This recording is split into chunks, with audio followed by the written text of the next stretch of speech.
when you got started, how did you earn your first piece of cash? Yes, sure. So I get into crypto industry around 2012.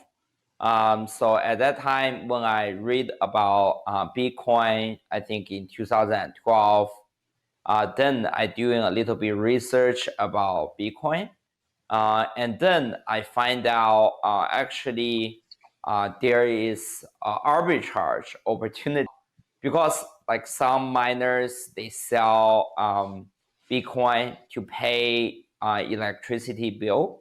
So they sell Bitcoin actually in a very cheap price.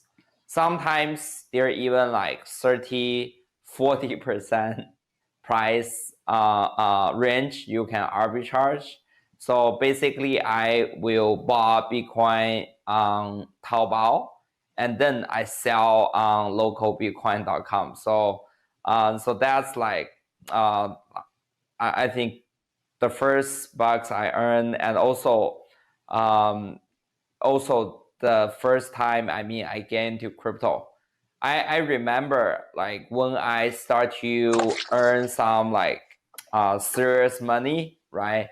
I think every time I trade, I probably trade around um 10K US dollar. And then I remember like when I meet with people like offline in United States, try to sell Bitcoin, and then they give me like all the all the cash stack, just like $20, make me feels like I'm doing like deals like Breaking Bad, they also have this kind of the cash deal. So I think it's a very funny experience to get into crypto by arbitrage, between like US and China at that time.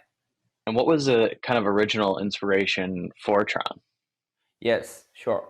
So I think in 2012, I get into crypto, start to learn about crypto. And in 2013, I joined a company called OpenCoin. And then they later changed their name to Ripple Labs and then rebrand to Ripple. So I joined like Ripple in very early days. So that's how I start to like seriously get into crypto industry and start to trade crypto, build crypto. I think in 2013. So in 2014, so Ripple start to develop internally about a project called Oracle.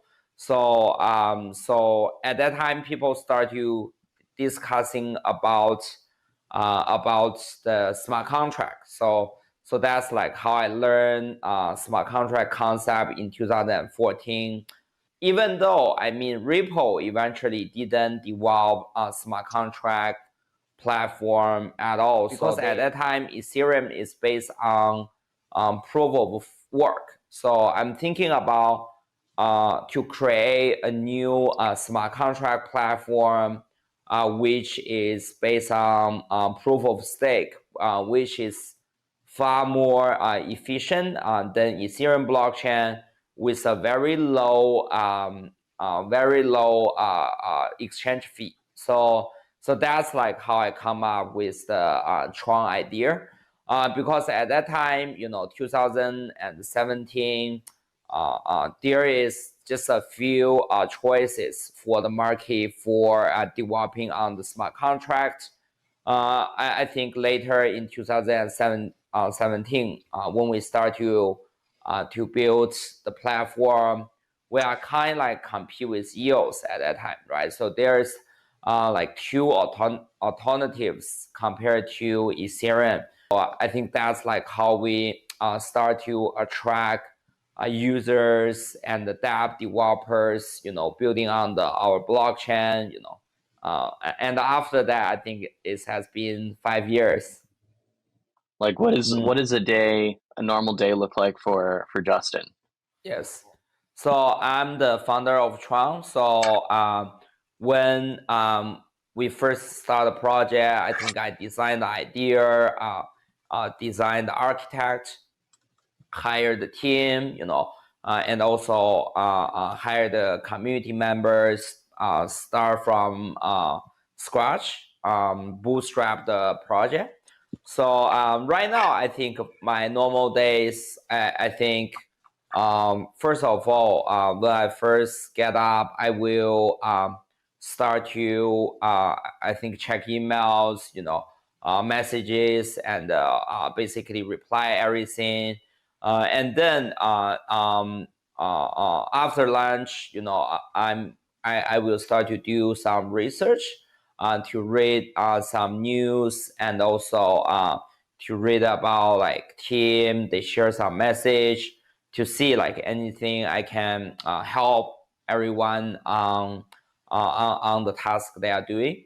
And then at night, I think I read books and news of the industry, and also of course I will do sometimes we do podcast, and also doing interview, and also of course I will hang out with my friends. How did Tron become controversial, and Yes. why is it today? I think for Ripple, I think the controversy. I think all the controversies come from timing. So I think the Ripple, one of the biggest reason for Ripple be controversial at that time, is because when Ripple first developed in 2012 and 2013, pre-mine is very controversial. So at that time, like all the crypto projects is all fair launch. But for Ripple is the first project, I think, raising funds from VC. And also they have like a huge amount of the token is pre-mine. I think at that time is 60%, which I mean drive most of the, I think, critics. I think for Tron is the same. So I think we have several things which I think is very controversial.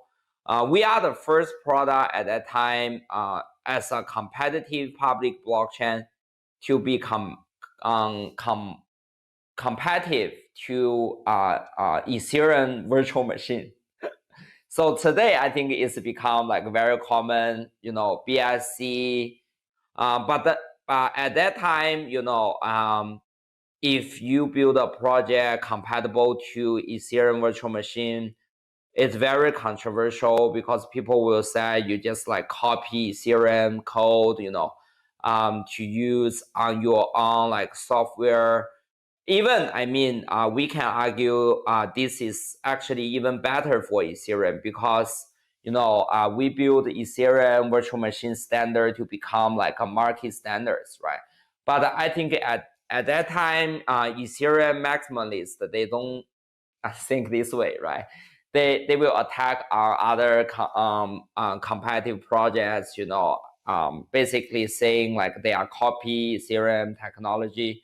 But I think later in 2020 and 21, it's become very common, right? Today, BSC, Polygon, Avalanche, all the blockchain I know, right, start to compatible with EVM. I think that's why, I think the industry is always evolve. It's kind of like the moral standards is also evolve as well. So probably something you do at that time is super controversial, but after, I mean, 3-5 years is probably become like less relevant anymore. Yeah.